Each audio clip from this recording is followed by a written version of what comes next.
chance to hear it, so let her tell it. People on the streets say Sabrina Speaks. Tune into the show, she will let you know. Tell all your friends and family.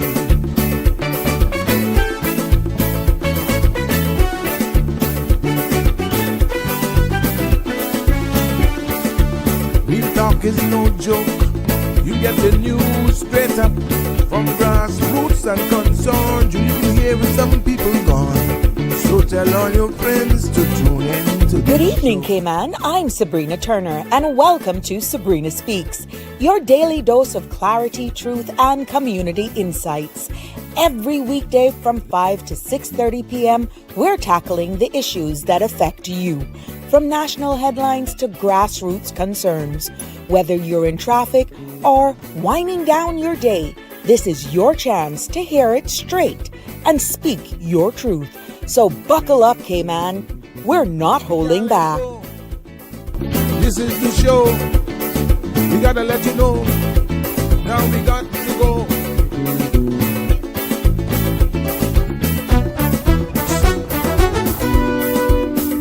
And now here's Sabrina.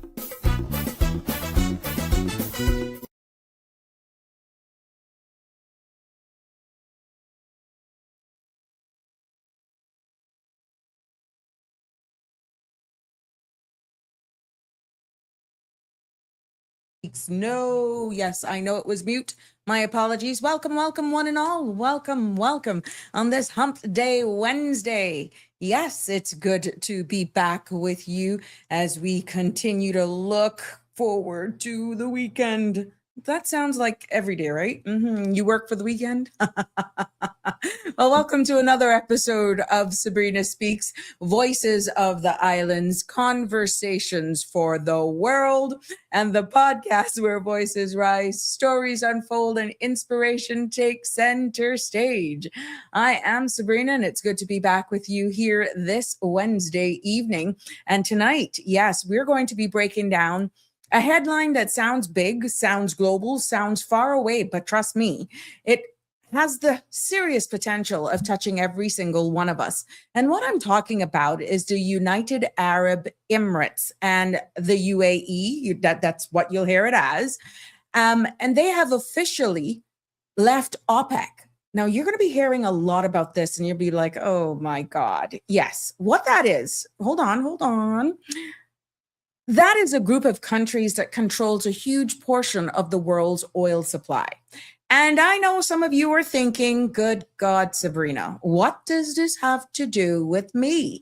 Parliament is in session. We're seeing where people are having so much issues with immigration. There's a law is coming into effect on the 1st of May. It's like, what more are you going to lay on us? But look here, might as well let's just do it. So no one is caught off guard. And when you hear certain things, it all makes sense, right? So I'm only trying to explain it in layman's terms so you're not caught off guard. And no one should be left outside. And I'm going to make it make sense as best as I can in layman's terms with you. You are all welcome to participate in this. I am, people are like, look, I don't even look at the signs. I'm just trying to buy gas. I'm just trying to buy groceries. Yes, the prices are killing me. I'm just trying to sort my life out. I'm worried about interest rates. Well, I got a little bit of that for you. Some good news there, even if it's short term in the business roundup at the end of the news segment. So yeah, there's a lot that's built in to even how your interest rates are impacted with your mortgages.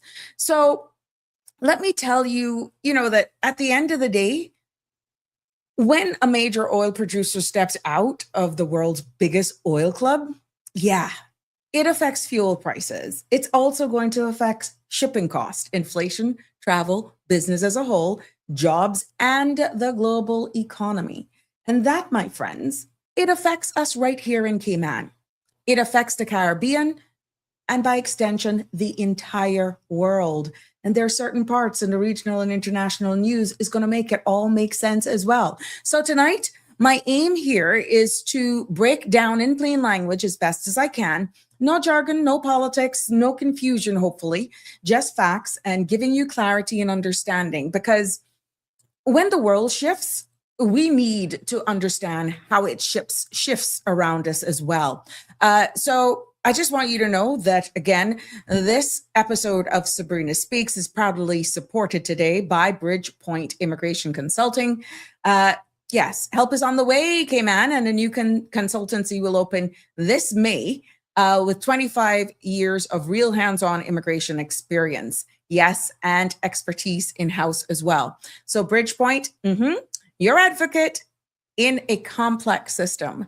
More to come. I promise you more to come on that. But please remember, the content you're about to hear, including any discussions or opinions from myself, guests, and or participants, is intended solely for general informational and entertainment purposes. It's not a substitute for professional legal, medical, or financial advice. So I encourage you to consult with a qualified professional for your specific concerns. Now, Bridge Media Limited and all of our affiliates disclaims all liability for any decisions or actions taken in reliance on the information presented. Now, join in live on in the conversation by calling 345-936-8255. You can also hit me up on WhatsApp because we love to hear from you. The only thing I'm asking, respectfully, is that we keep on the topic at hand. I am willing to entertain you, and that is why we have Open Mic Friday, unless it's an emergency, a huge disaster, because we want to hear from you, and we love your feedback. But I only ask is you be respectful, even profanity. I know it's very emotive, and you can get all into your feelings and all that sort of stuff, but we gotta respect our viewers, our listeners, and our audience base. So we ask that you exercise diplomacy whenever you're trying to articulate yourself. And please, please, please, I beg of you to stick on topic. It's different. Open Mic Fridays. And even if you see me come with the topic on Friday because people are not calling in, I will pause that topic because Fridays is dedicated for any and everything. Okay. So I will pause the topic because Open Mic Friday is exactly Open Mic Friday, but I still have to show up with content. But all I ask is just to deal with it respectfully once you participate here live. And please understand that if you're calling on WhatsApp, and I am on another call that is someone who's calling straight, not on WhatsApp, I cannot answer your call. And if I'm on a WhatsApp call, you have to message me and say, can you add me to that WhatsApp call? I can add you. I just can't add you like how I could do a straight line call. So as long as we get that understanding, I'm not selecting who I answer. It all depends on how you call the show. Okay. So I just ask for your patience. I ask for your understanding. And I ask for you to be cognizant that other persons may actually want to be calling in as well. But the bottom line is we appreciate your contribution, but I need you to be cognizant that we want to stick on topic for our episodes. Again, this space was created because your voice matters. My opinion doesn't. I'm the host of the space. But as we continue to grow, we're going to get those where multiple persons want to call in, and we want to be cognizant of that and be respectful of everyone's opinion, number one, and two, just be cognizant to stay on topic. That's all I ask. So yes, 345-936-8255 is the number to hit me up once the phone lines are open. And you can also WhatsApp me as well, but we appreciate you. We appreciate your conversations. We appreciate your dedication and your continued support. And I'm seeing the new followers and subscribers every day, and that would not be possible without you. As a matter of fact, you see that in the back? Ladies and gentlemen, before I get even into the weather and news segment, this in the back, remember Miss Melita had won a $100 gift certificate? I know you guys may have forgotten about it.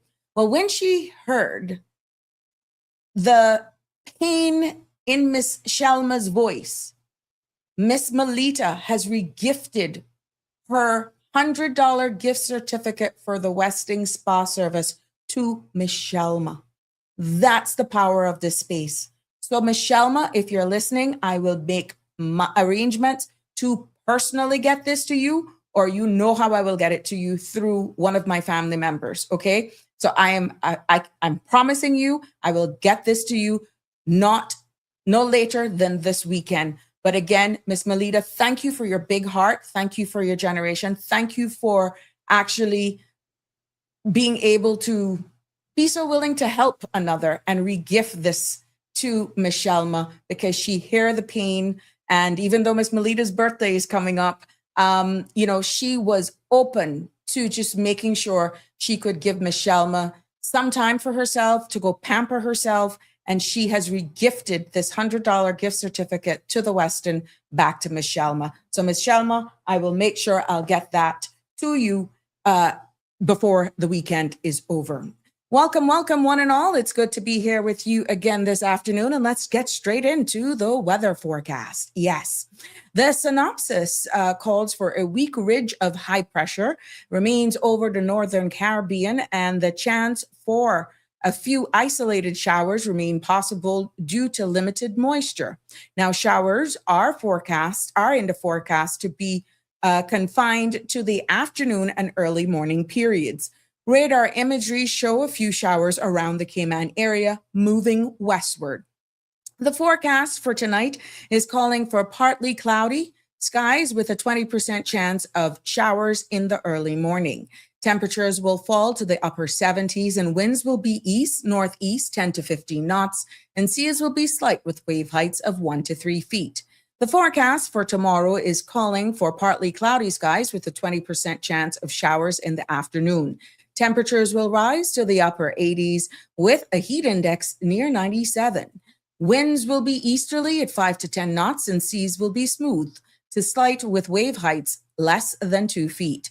There will be a high tide tonight at 9:03, tomorrow a low tide at 3:04 a.m. Another high is expected at 8:16 tomorrow.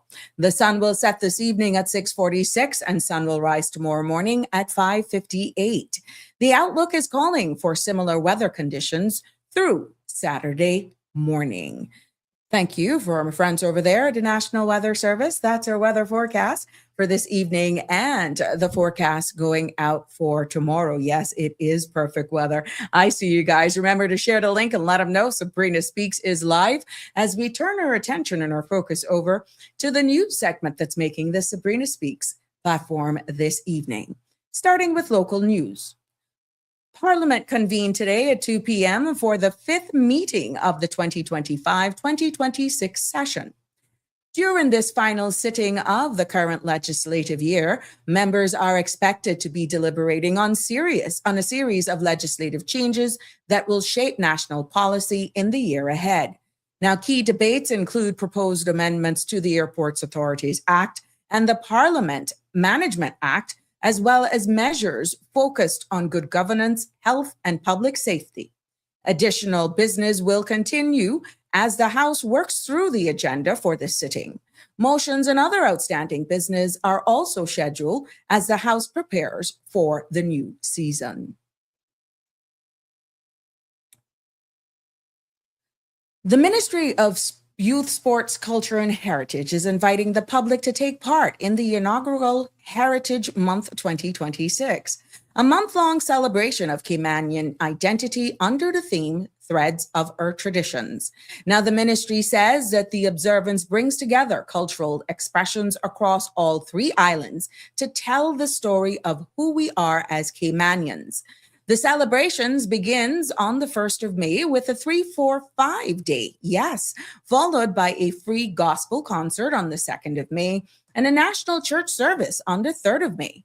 Heritage Month is also including the observance of Emancipation Day on May 4th, which will be celebrated along Cardinal Avenue and Seafarers Way, recognizing the end of slavery in 1835.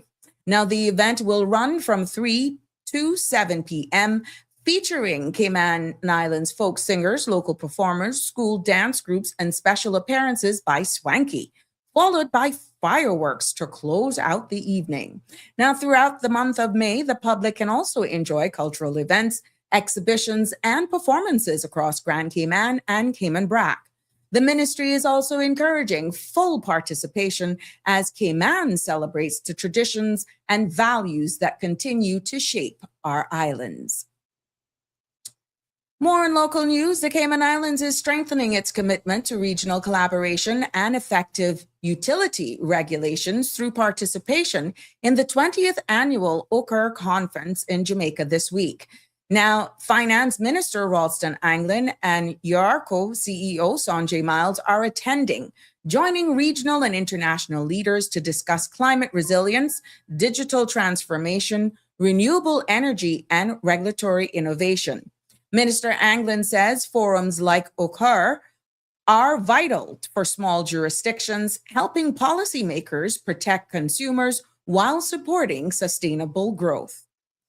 Other news making headlines today.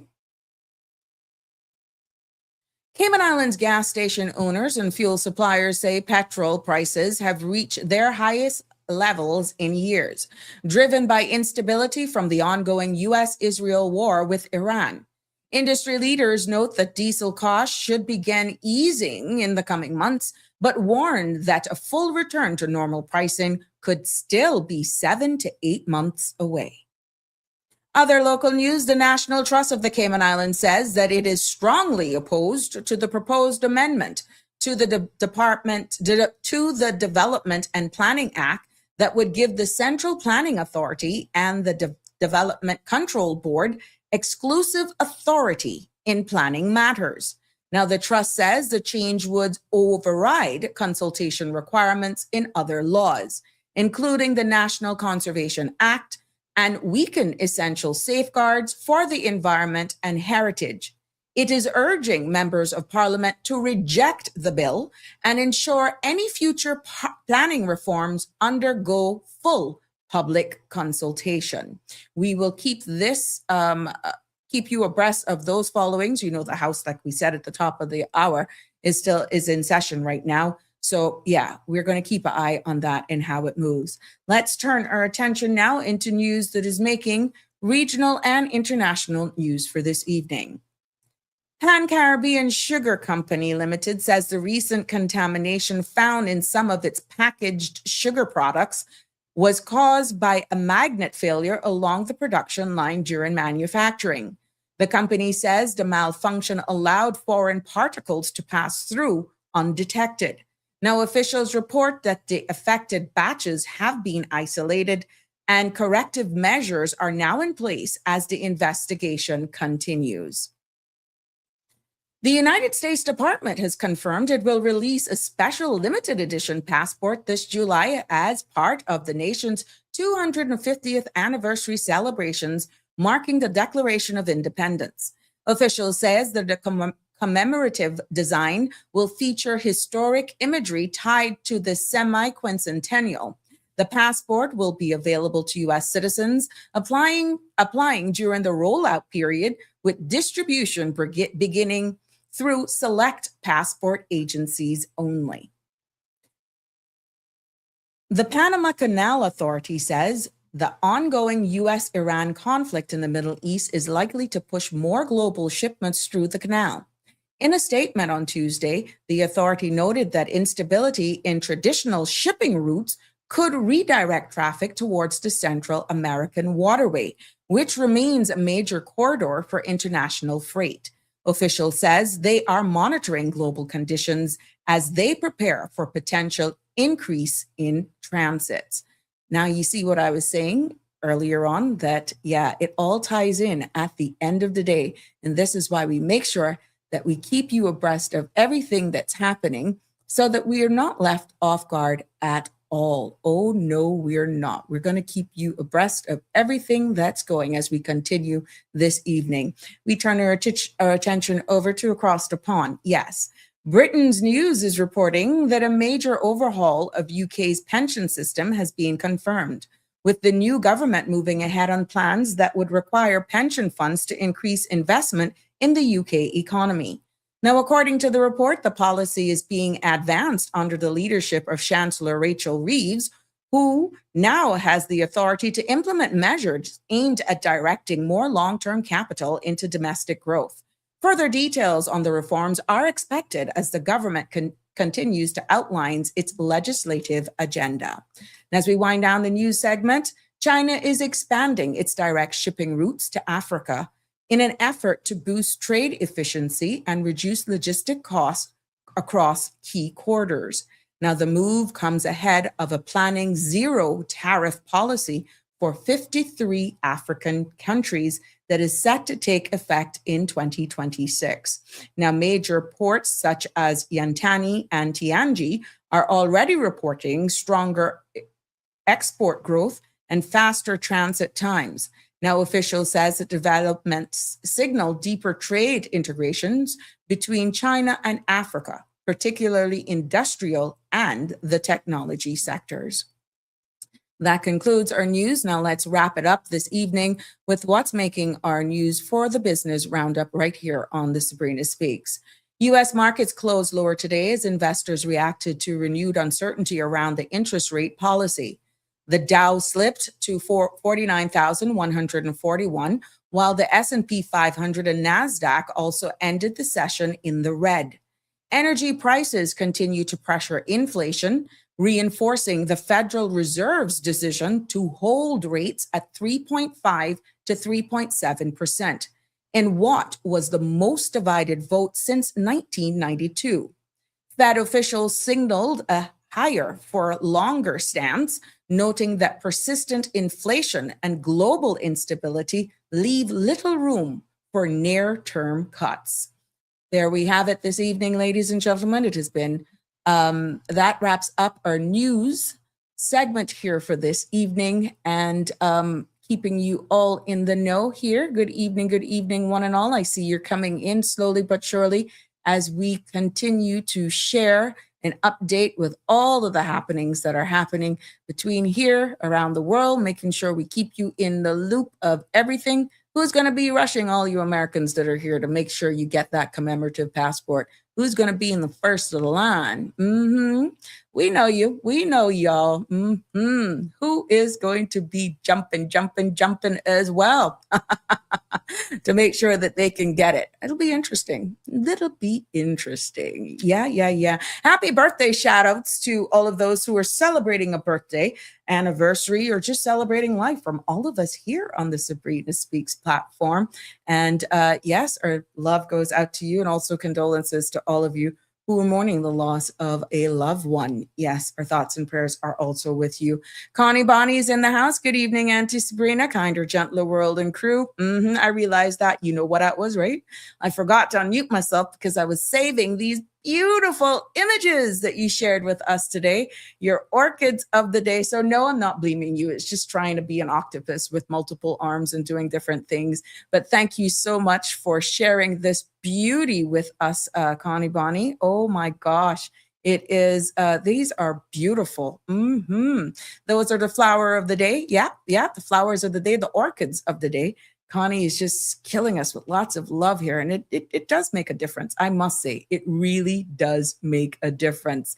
Yes. Alfred Real, good evening to you as well. What you say you want here? Read lips. Good evening, Aliano. How are you, my sweet? I hope you're doing well and continuing to be well on your journey of mending. Donnie is also in the house. Yes.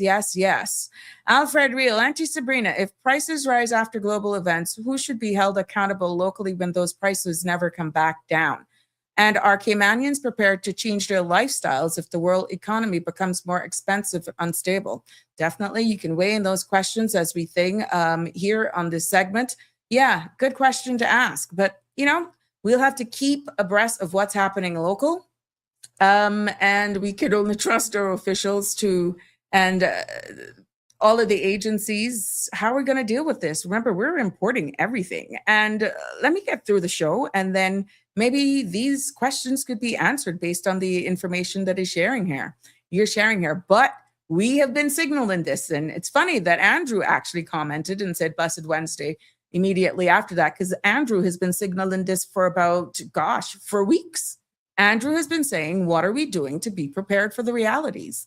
Hey, Harry, how you doing? It's good to have you join us here from the UK as well. Richard, perfect. Yes, yes, yes, perfect weather. I would say I was out and about today. Yeah, and it wasn't so bad. I'll be honest with you. It wasn't like you were suffocating. So I must say the weather was really, really nice. And I had a little moment this morning where I was able to sit down and just exhale a little bit with my cup of coffee. So yeah, I did have a decent. It's amazing how you time manage.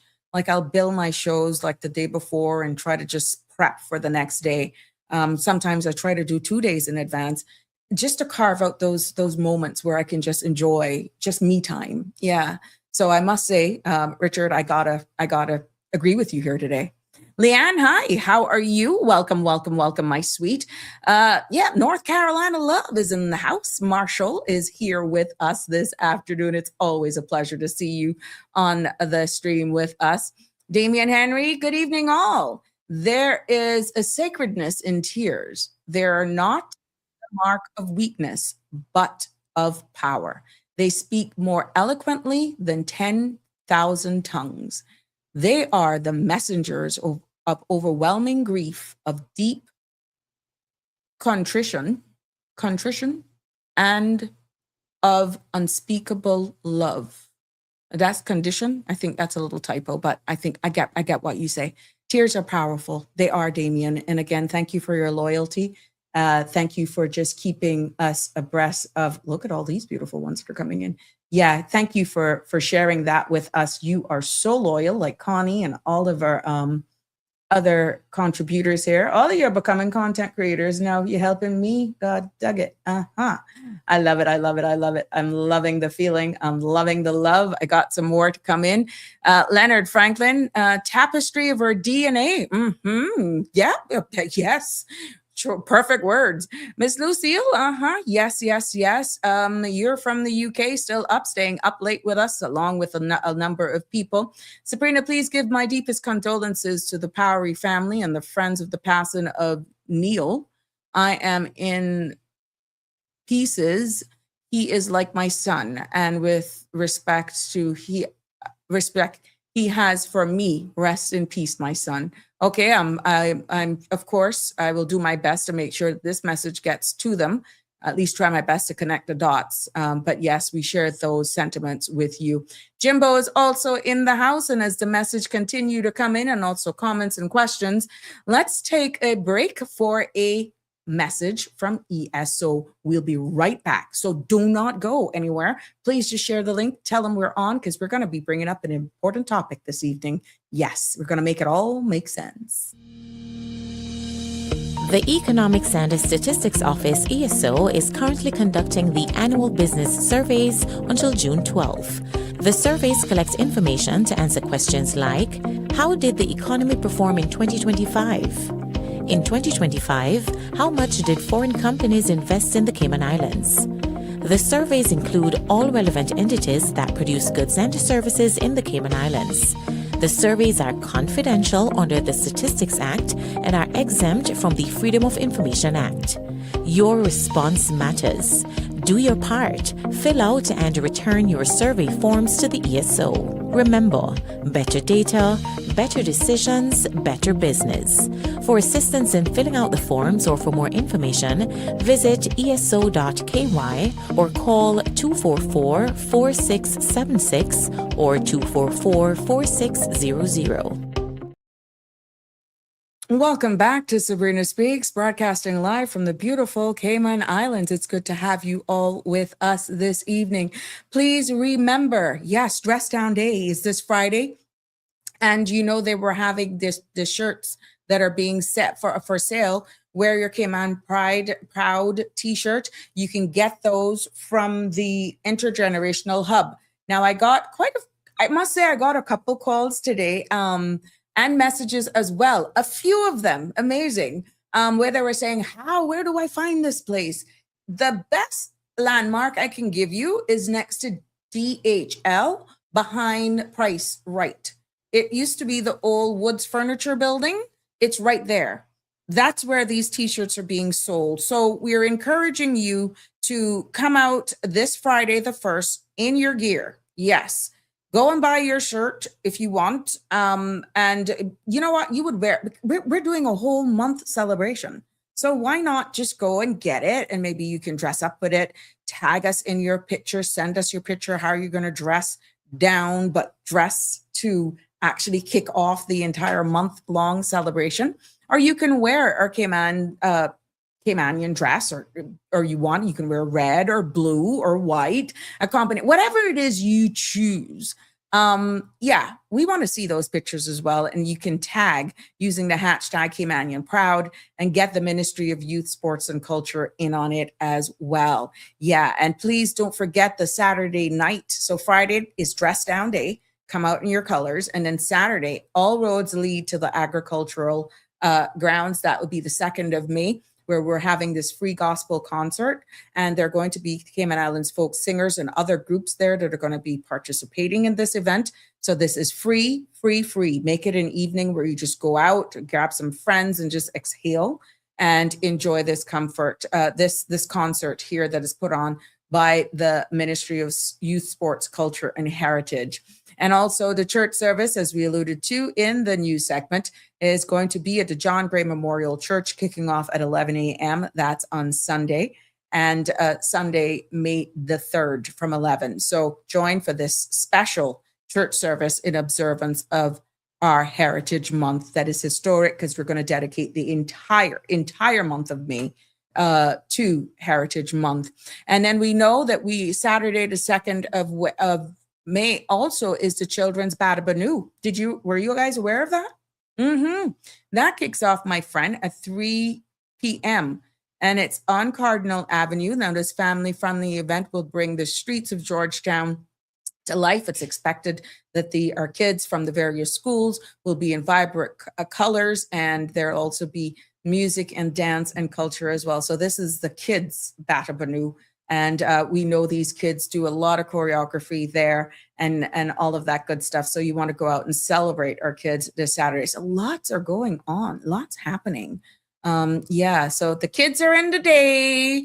And then even though they're tired, you say, thank you, Jesus, we survived. And you go and you celebrate in song for this free gospel concert. Yeah, and you know what? Maybe they may be so tired, you may get to enjoy it because they'll probably fall asleep.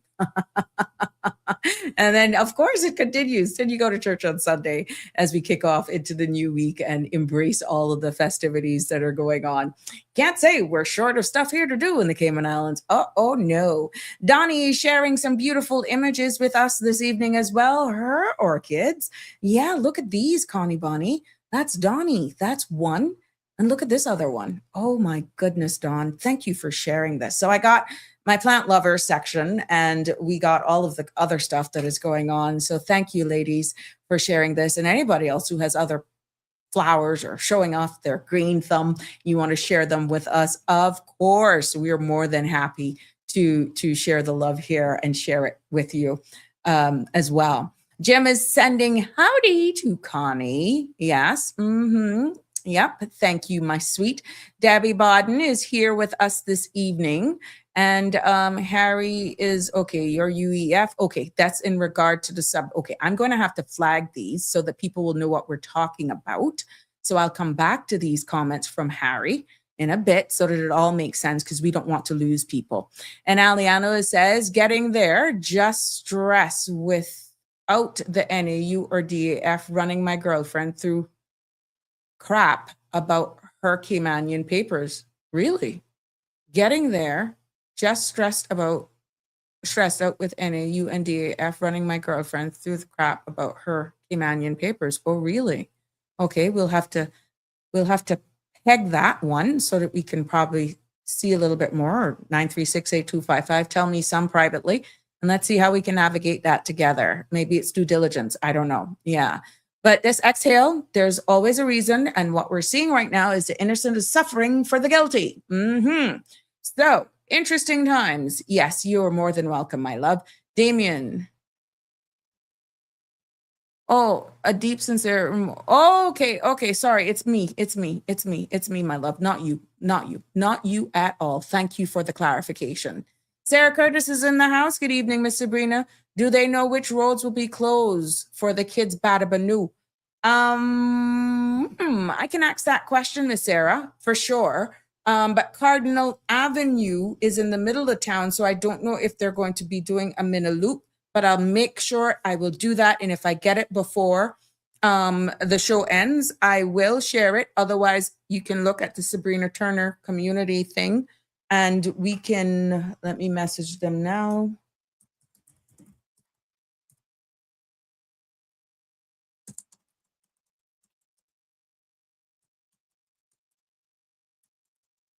Yeah. Knowing me, if I speak into you guys while I type in that, I'll be typing everything that I'm saying. So yeah, let me see if they can get me the roads, what closures, and I will definitely share them with you. If I get them before the show, fine. Outside of that, I'll definitely post it. And I'm quite sure on the CMR page as well, she will also be doing it. So either pages we will, but I'll do my best to make sure we get this. Oh, good for you, Connie. Yes, you were the first one that messaged me, and you must be got this thing over you. Then I got about 3 or 4 other messages keeping at the same, asking the same question. Where is this intergenerational hub? So I had to give Cayman direction. You know where? All, and I had to go back in time. What was there that was really stand out? And when I said behind Price Right, Old Woods Furniture Building, bang, immediately they got it. Oh, that. Yeah. So yeah, thank you so much. They're beautiful. Yes, those pictures. And I'm hoping you're going to be sending us your picture, Connie Bonnie. Show us how you look in your shirt. Yes, well, welcome. Let's get straight into it. Now, I know I got digressed just for a little bit, but I'm going to go back on topic. Parliament is in session, and I'm seeing a lot on social media in regards to the dismay of an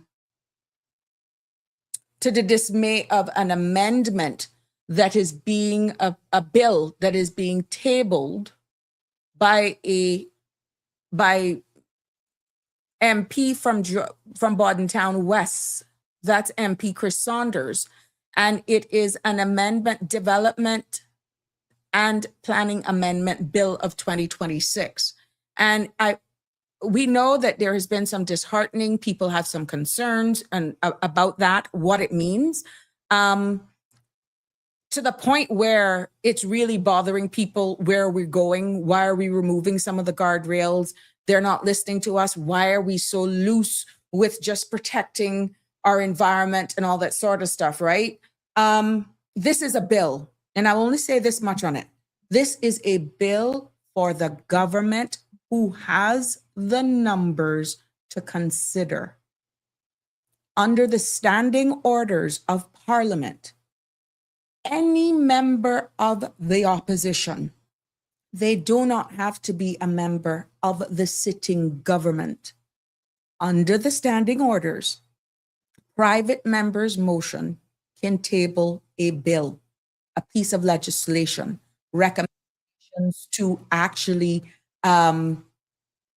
make suggestions for the government of the day who has the numbers to consider. They will debate it.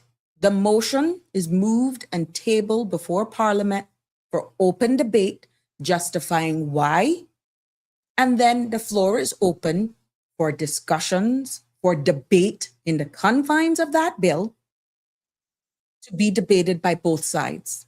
At the end, the person who is tabling the motion then has a right of reply to close the debating phase, and then the entire Parliament votes as to whether or not, with or without suggested amendments, whether or not they're going to support it.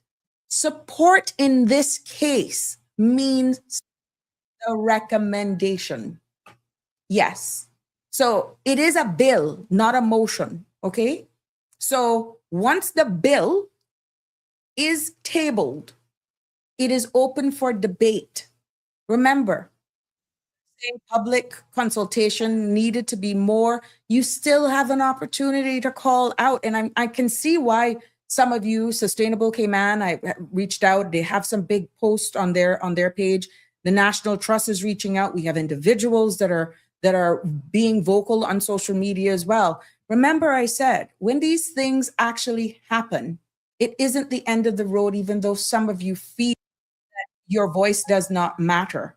And at the end of the day, if I said it was a motion, my apologies, it is a bill.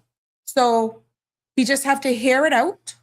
But to say don't vote for it until you hear what it is, that is meaning not voting, telling your MPs don't support it for whatever reason. I promise you, line by line, not putting my spin on it, not giving my opinion on it. I will do my best, hoping I have time to deliver it tomorrow. Now, if it's before them for debating today, hello, time may not permit me to do that. But what I'm saying is, for the overwhelming dismay about this bill that has come about in the past couple of days, yeah. So if you're that hurt or feel that the guardrails are being removed and that there's too much powers going in the hands of your politicians, then that's even bigger words for concern. Yeah. Yep. So, yeah.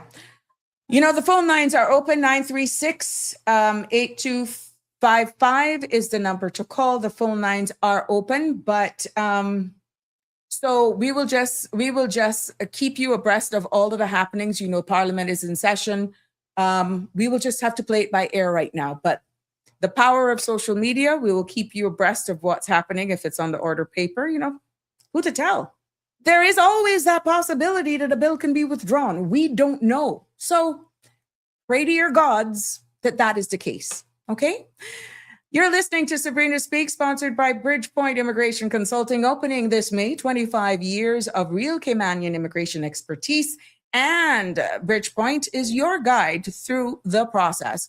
Before going into the substantive topics this evening, and I promise you, we will go straight into it. I'll be right back after this short message. The Economics and Statistics Office, ESO, is currently conducting the annual business surveys until June 12. The surveys collect information to answer questions like, how did the economy perform in 2025? In 2025, how much did foreign companies invest in the Cayman Islands? The surveys include all relevant entities that produce goods and services in the Cayman Islands. The surveys are confidential under the Statistics Act and are exempt from the Freedom of Information Act. Your response matters. Do your part. Fill out and return your survey forms to the ESO. Remember, better data, better decisions, better business. For assistance in filling out the forms or for more information, visit eso.ky or call 244-4676 or 244-4600. Welcome back to Sabrina Speaks. And yes, I digress for a second because guess what? I got a little birdie in my ear that tells me that bill will be withdrawn this afternoon. Yeah. And just for clarity, because we're all learning here together, motions, bills are two different things. Motions are some that is a bill. In this case, if it is approved in Parliament, it becomes law. So what I said at the beginning about it being a bill and for the government to consider, it's not a motion, it's a bill. And if this bill goes through, let's say it's not withdrawn, if it goes through, it will then become law. But a little birdie told me that it will be withdrawn. Again, this is breaking news exclusively here on the Sabrina Speaks. So for all of you, keep praying, keep putting your pressure on, whatever it is you got to do, keep doing it. But yes, we will keep you abreast of everything. But thank you, little tweet. Tonight, we're going to be talking about this whole, what the UAE is. And again, the phone lines will be open. You can WhatsApp. You can send your comments here as well. I see some of them have already come in, but I'm doing my best to explain because not too often we actually get into this level of conversation here in Cayman Islands. And you've only really heard about petrodollar and crude and how it's impacting everything at this level because of what we're feeling in the geopolitical space and how it's impacting us here in the Cayman Islands. And we're not immune from the impacts. We know for a fact that we import pretty much everything. And all of these things will impact us. A part of the news segment, you see where there's new business coming to different regions of the world. We're seeing China and Africa tariff-free now to 53 African nations. Yeah, that's over there.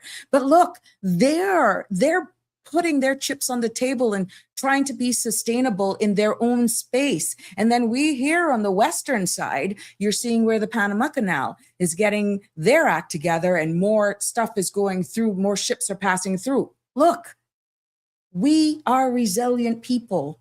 And even though we're separated by miles and miles and bodies of waters as two different continents, at the end of the day, we have to survive.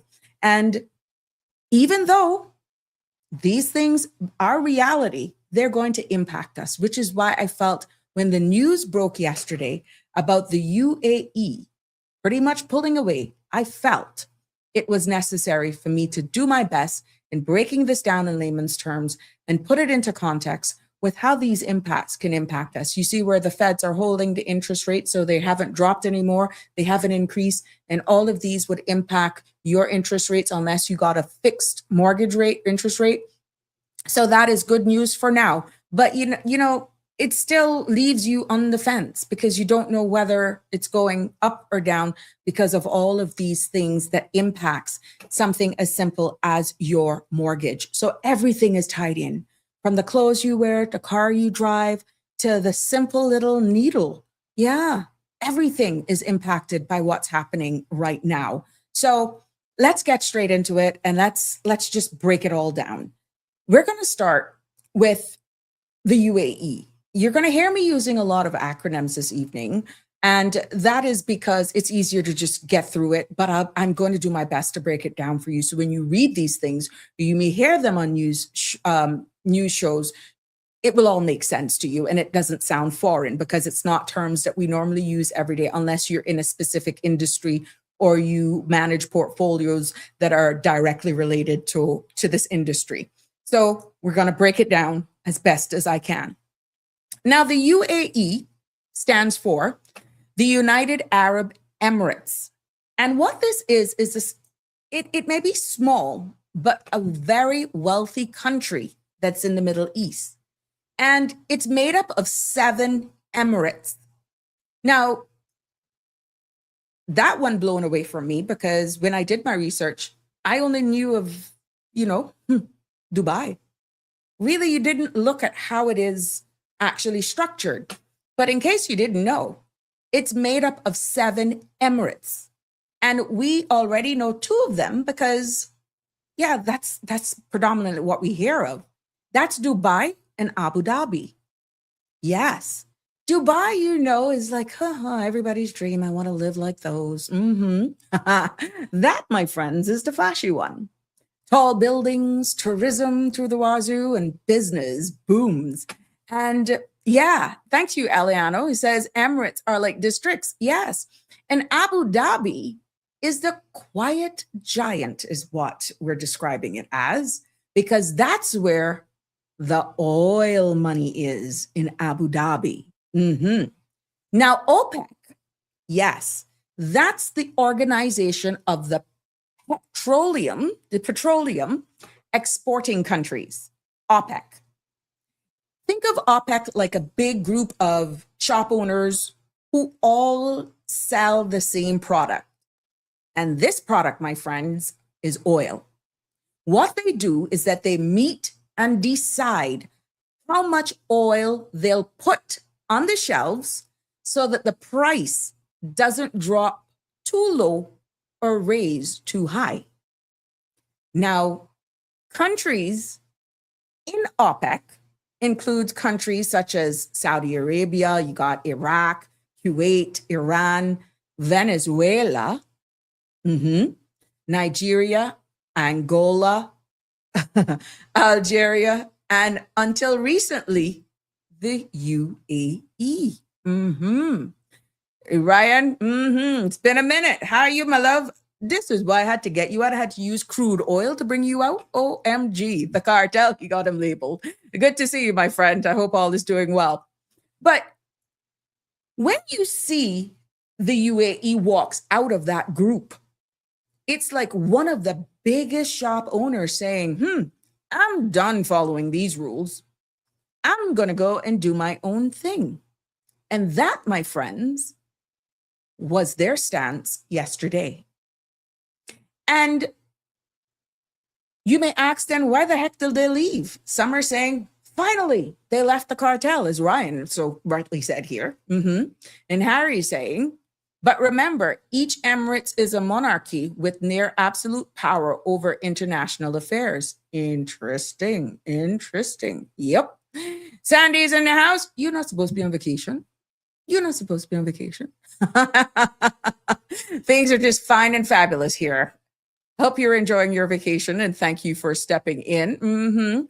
Hope you're having a good time talking about this UAE. You fretting or good to have you here nevertheless. So yes, this is what we're saying. The reason that they decided is number one, they want to pump more oil. And they said it. You can go and Google this for yourself. And OPEC kept telling them, no, stick to your quota. The UAE said, we invested billions to pump more. Why are you holding us back? This ain't making no sense. Number two reason is that the world is moving toward electric cars and renewable energy, whether or not you agree with that or not. Some places are catching on a little quicker and they're actually going into that area more than others, okay? And what we're seeing is that the UAE knows oil won't be king forever. So they want to sell as much as they can now while the world still needs it. Remember, you throw a rock and there's ripple effects. So it doesn't hit everybody at the same time. So keep in this space. Reason number three, though, what I found up in my research is security. There have been attacks on ships. You've seen it. You've heard it here. Tensions with Iran and the whole instability within the region. And the UAE, for their reasoning for exiting stage left, felt like OPEC wasn't supporting them enough. The fourth reason OPEC that I found as well is that OPEC isn't as powerful as it used to be. And the United States now produces more oil than any country in history. So the UAE is thinking, why stay in a group that's losing influence? Bearing in mind, the content I share here is based on research, but it's of my own standing. It's not my opinion. It's based on reliable sources that I get. Okay? The disclaimer was read at the beginning. Reason number 5, based on what I found, not being a professional in this industry by any means, but from reliable sources, is that there's also reasoning for this decision based on international disagreements. And the UAE, Saudi Arabia, two big players that we're seeing here, haven't been seeing eye to eye to oil in the overall oil policy at all. So they said, the UAE said, we're out. And it's final. Right now, as of now, they're out come the 1st of May. So you may say, well, oh my God, what does this mean? What does this mean for oil prices? You're seeing the uncertainty. You're seeing even interest rates right now where the feds have said since 1992, they have never seen a vote so tight. And that is talking about interest rates. That's your mortgage. But it's all tied into what we're seeing from the geopolitical space. So here's where it hits home. When the UAE pumps more oil, prices could actually drop. Good evening, caller. You're live. Oops. Hold on. Good evening, caller. Speak again. Hi. Yes. Good evening. Can you hear me? Yes. Now you weren't plugged into my little thing. Oh, okay. I have a question for you. Like, what long term, right? I mean, will the UAE pulling out of OPEC really have that much of an effect on us? It's like everything else. We'll have to wait. I'm just giving you the reasons based on my research, and I've just begun. No, but the reason I ask, because where the UAE is located, right? Mm-hmm. You mean on us It's here in either, Cayman, or in general? I mean, just in general. But I mean, like where the UAE is located, right? It either has to pass through the Strait of Hormuz, which that situation right there, or I believe there's a pipeline. They have a pipeline that goes through to Oman, but I think that's already being that's already under heavy use. So I mean, I don't know how much more oil that they can produce. They can pump out of Oman. And the only other thing is going out through Saudi Arabia, who is the dominant giant in OPEC. Mm-hmm. So I mean, I think leaving OPEC gives the UAE permission to produce more, but not the same as capacity. You still I have don't to think move they the would. oil. I don't think, based on what's in the public's domain, they will play their hand until after. They never play their hands. And that's one thing I admire them to a degree. They don't expose their hands immediately because there are other players in the game, such as China, as you see in the news that I shared. And they're also looking at a new way as well to try and just avoid Hormuz, the Strait of Hormuz, where they're considering actually creating another similar to what we have on this side of the world as Panama Canal. They're actually working, trying to create another route that would pretty much run parallel, but distance matters. So they're not playing their hand. Okay. They're not playing their hand. There are other areas that are actually making strategic moves. They're making moves, but they haven't really made the play yet. They're aligning. And I feel at the end of the day, based on what I have been researching, just to prepare this topic so that it all makes sense from a more global perspective, not necessarily trickle down effects or immediate impacts on us, but this is going to impact, even if we're getting it third party source, some way, somehow, the prices are going to be felt here in the Caribbean region. I bet my last dollar on it. But I mean, the energy importing places like Cayman might benefit because I mean, now if you have something outside of OPEC, now you have basically a competitor, right?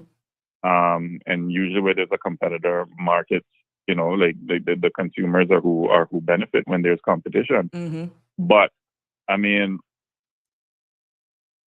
sorry, hold on, kind of battling a bit of congestion.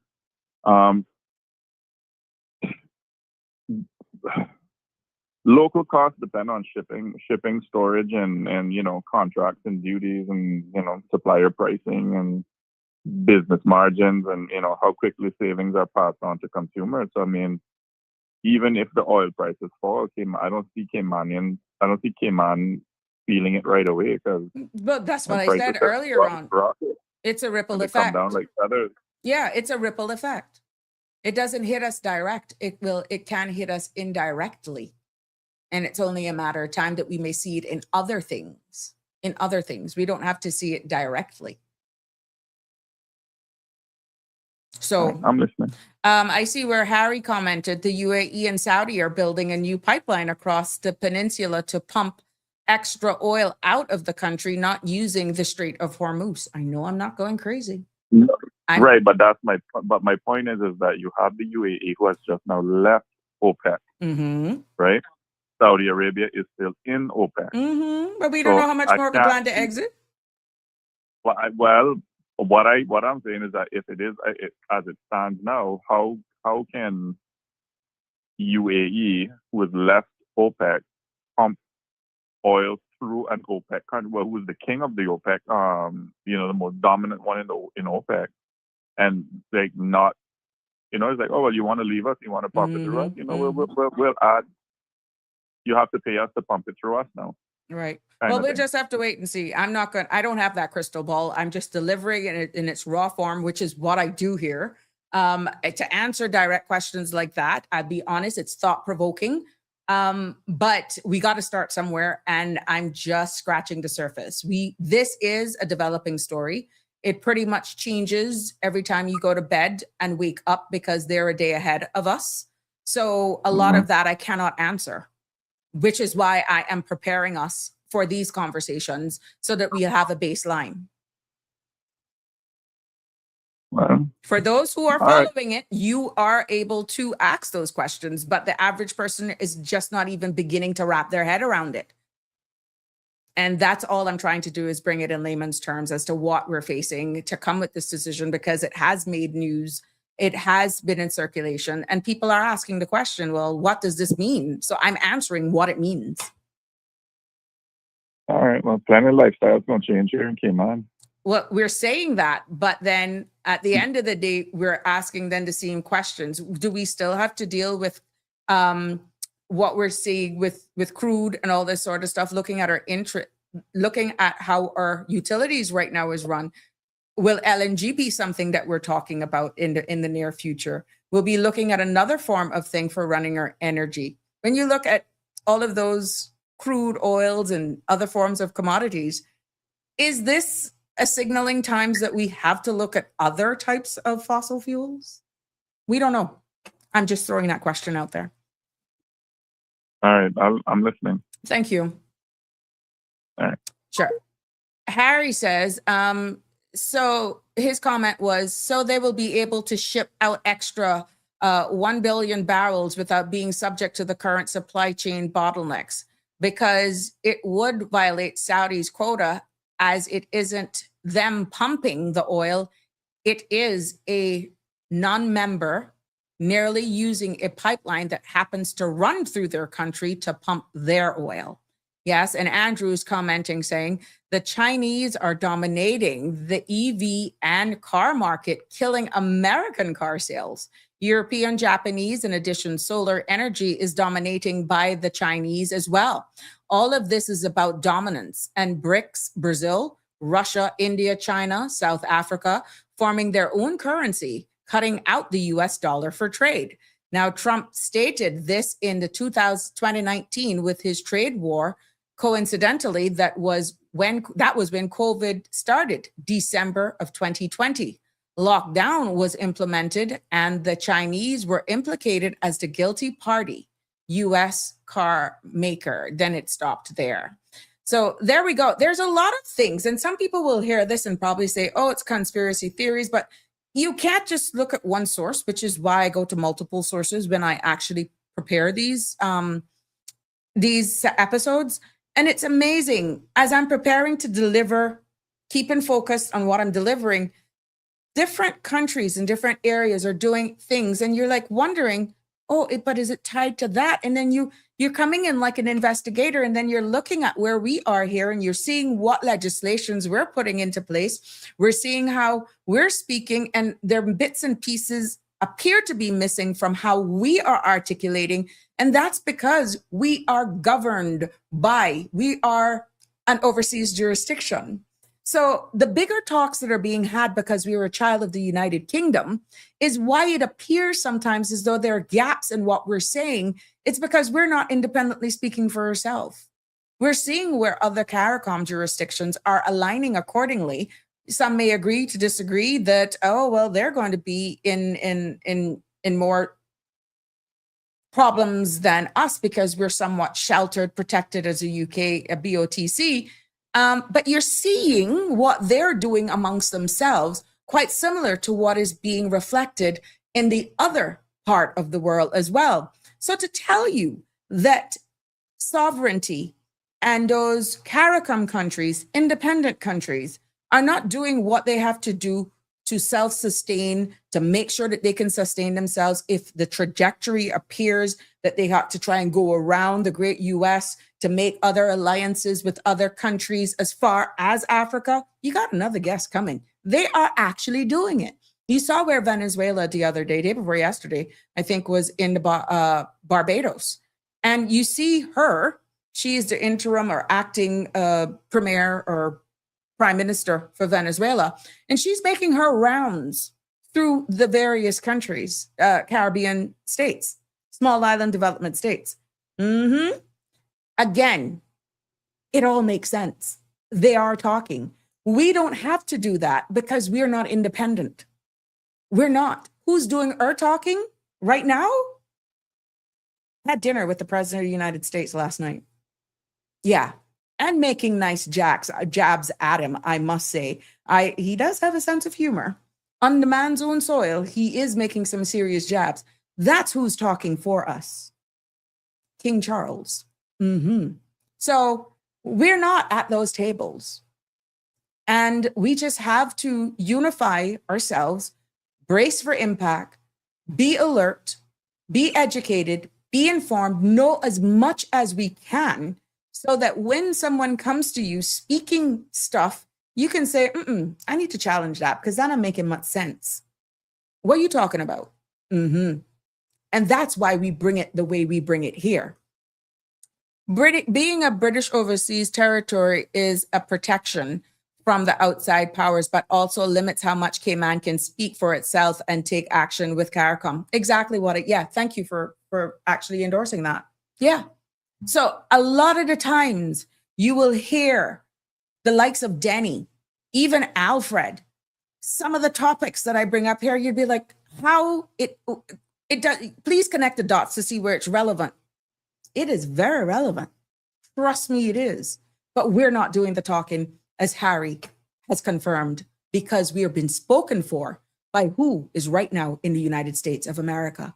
But that doesn't mean that we will not feel the impacts like everybody else within our jurisdiction, just because of our sheer vulnerability.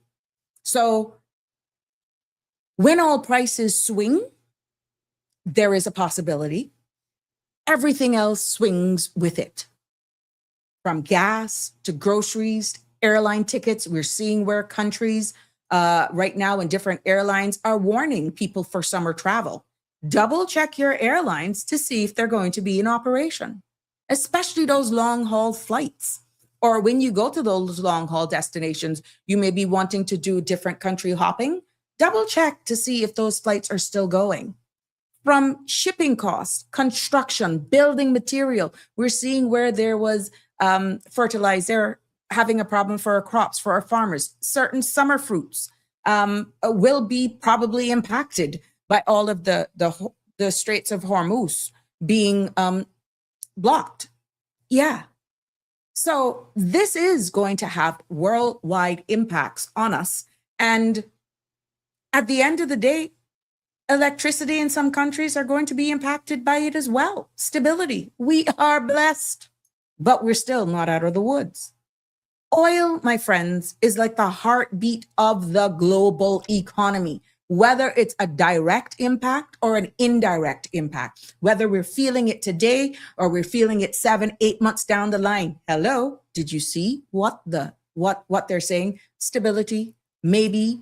They're key words that are being used because no one can put their finger directly on it right now. Because when it does jump, if it jumps, everything jumps along with it. And I have to bring it home. Cayman imports everything, literally. Food, fuel, building materials, machines, all of it comes either by ship or by plane. And ships and planes run on what? Fuel. Yep. So when oil prices move, our cost of living moves along with it as well. A box of chicken goes up. A flight to Miami goes up. A construction project slows down. A business struggles to keep prices stable because somewhere, somehow, we've seen where Jamaica is saying we can no longer sustain the losses we are losing. And therefore, they're going to start seeing things escalate. Yeah. So this is why a decision made thousands of miles away still have the huge potential of landing right here in our pockets, directly or indirectly.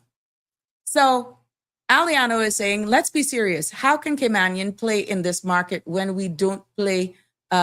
Leverage is just frustrating because what is the government doing? Like I said, we don't speak for ourselves, Aliano. We pretty much have to trust those who are in the industry to just come out and be frank and honest with us. And you keep asking the right questions to your leaders, how they're doing and what things they're putting in mitigations that they are doing in order to help us brace for the realities and for these uncertainties. I think what I'm getting from your question is that you would like to know what things are in place that could, prepare the people of the Cayman Islands for the good or the bad, or like what Alfred said, we got to be prepared for the eventualities, for our realities, so that at least we're prepared. And we need to know what that preparation looks like from a national stance.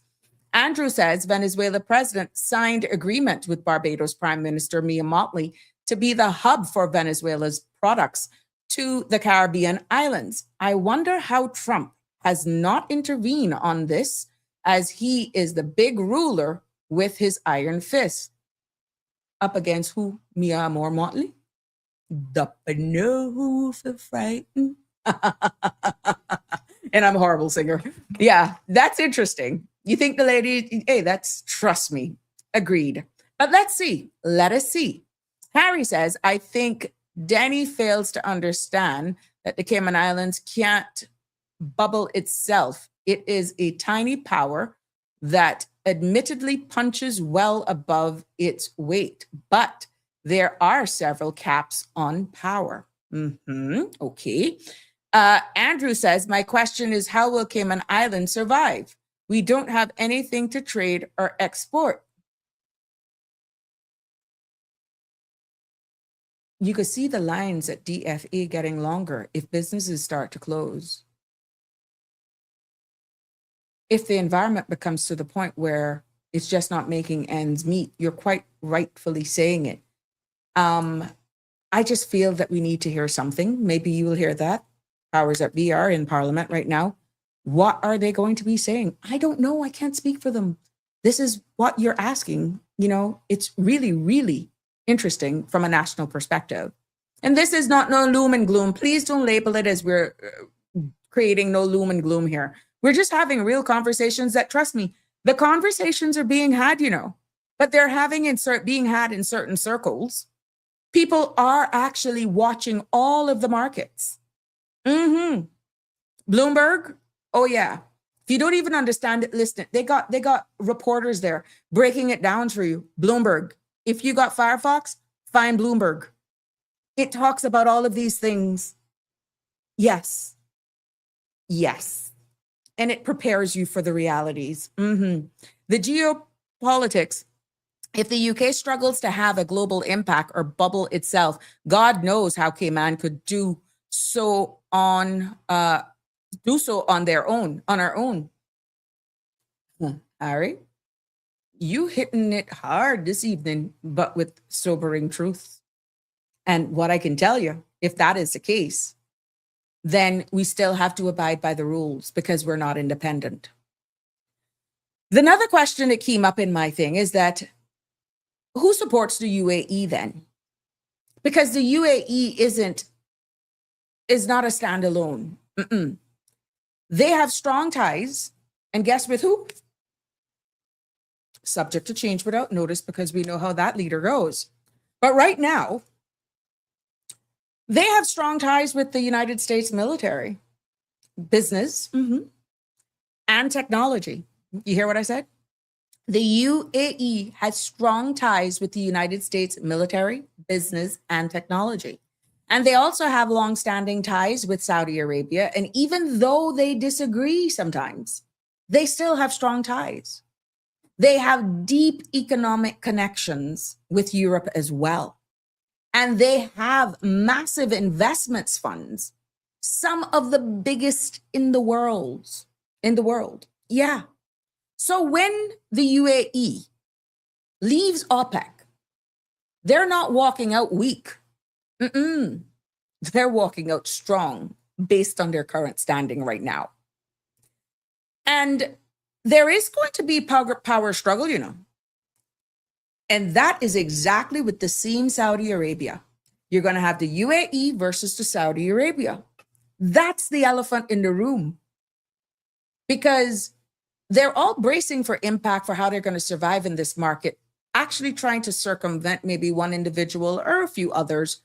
But look, there is still the elephant in the room. Saudi Arabia leads OPEC, just like what Alfred was saying. They are really, at the end of the day, labeled as the big bosses in the oil world, which is why I said, Alfred, let me produce. Let me do it, because it has to make sense. See, it's coming right around to what you were saying, but you were ahead of the class. So you got to make it connect. So the UAE has grown more confident right now, more independent as well. And with that, ambitious. So what they want to be right now is a global player and not just a follower. You know the saying, when the student becomes the teacher, or me and you on the same level, when the student is no longer a student, but we're both teachers? Yeah. So this move, my friends, leaving OPEC, is also a message. We're not living in Saudi Arabia's shadow anymore, is what they're saying. We got wings. We got feet, and we will use them accordingly. Yeah. Now, when you look at OPEC itself, for those of you who are like, well, what the heck is all of this? That OPEC that the UAE is leaving was created going back before my time. That was created back in 1960. Back when Western oil companies controlled everything. They were the big players in town. And then OPEC was formed so that oil-producing countries could take back power. And what we saw for decades, OPEC controlled prices by controlling what? The supply. But over time, what we've observed, new producers came into the playpen. We saw the US, we saw Canada, Brazil, and guess what? OPEC's power then weakened. The UAE's leaving is one of the biggest cracks right now in OPEC's foundation. It's a big crack right now at this time, understanding the environment, understanding the demand, understanding the uncertainty from world leaders, understanding geopolitics, threats, bullying. Yes. So who's winning here right now? If I could break down the winners and the losers for where we are at this present time, based on research, the winners are the UAE. Because with this decision, they're getting more freedom, and that's equaling, cha-ching, more money. Another winner is the United States. Oh, yeah. More influence. And countries that want cheaper oil. Some of those who may be on the back end, the losers of OPEC, of course, tops the list. Because they now have weaker unity. That unity is not as strong as it used to be. And the losers as well are countries that are dependent on high oil prices. Now you would say, well, which countries are dependent on that? Oh, it's real. It's real. There are countries that depend on high oil prices. And the losers are also global stability, because now that things get unpredictable and we're seeing where it's impacting the feds, we're seeing where it is beginning to impact investors' confidence in how they trade stocks, which, of course, you know what that plays in the grander scheme of things. Dean says, do we know yet what currency the UAE will be taking for the oil, for their oil? The petrodollar is coming to an end, which is good for the market. We don't know yet. Let's see. I'm quite sure this will continue. It's a drip effect. It's a drip effect, Dean. So we got to keep on it. But I can tell you, the information is out there if it is not already out there somewhere. Andrew is saying, can we envision what would happen if the Cayman Islands shut down without fuel for 5 days? Look at our neighbor Cuba. I don't even want to imagine it, to tell you the truth. I don't even want to imagine it. I don't. Because I've seen a video with, although it was in Spanish, of a gentleman who was crying out of Cuba, that all of a sudden we're not hearing much. All this crisis in Cuba is no longer dominating the news waves. But sometimes you will scroll across one or two, I guess, videos that leak. And this grown man was crying, saying, living in Cuba right now is living in hell. He doesn't know what it is to go home and to cook a hot meal. There are still crises there. There are still difficulties and challenges, even with the grid and all that sort of stuff. So it's not much. It's not dominating the news spaces anymore. But for what is making its way out, it is still a living hell from what is actually being happening on the ground. But whatever they're doing, they're keeping it tight-lipped. Harry is saying, and remember, the UAE is currently getting control over the oil in Sudan via its proxies, and the UAE has become a near equal of Saudi, who has dominated Arabia for decades. That's true.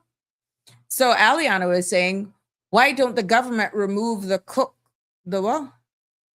Why don't government remove the coke goal CUC has on solar power regulation, or the choke? Well, all of that, I'm quite sure, Aliano, that these conversations are being happening as they look at what's happening in the market, and which is why, again, they were asking for backup power generation, which we saw that in the public's domain. Nothing that I'm saying here is not in the public's domain, and trying to do things so that operationally they can actually run more efficient, therefore trying to keep prices down, but most importantly, to maintain the stability of our power grid. You think we get this type of service in comparison to other regions if there weren't serious money injected into CUC to maintain our power grid? But at the end of the day, they're still operating a big chunk off of fossil fuels. They said it themselves. And they're looking at other ways as well of running certain things, be it solar or other forms of fuels, in order to make them run. So I'm quite sure in time, as we see the climate, the energy change here, we will possibly hear more from CUC. And I think they're launching something. I don't know what it is they're launching. Did I miss something? Did I have a date? Oops. Okay, I got to double check my calendar. But I think I'm invited to something. So, hey, I hope I didn't miss it. But yeah, I'm on the edge of my seat to see what is the big announcement that they'll be doing. So I'll keep you abreast of that. Harry is saying, if the Cayman Islands ever got anywhere near what Cuba is going through, going back to my old point, the mother country UK would almost certainly intervene to help. Yeah, of course, Harry, I'm quite sure that would be the case. But at the end of the day, 2 days straight without electricity here would be a nightmare for us, because again, we have gotten so accustomed to a grid that is stable. Even if it's in an isolated area, it's like we go crazy because it's really hot here, Harry. And we have grown accustomed to our luxuries of life, air conditioning.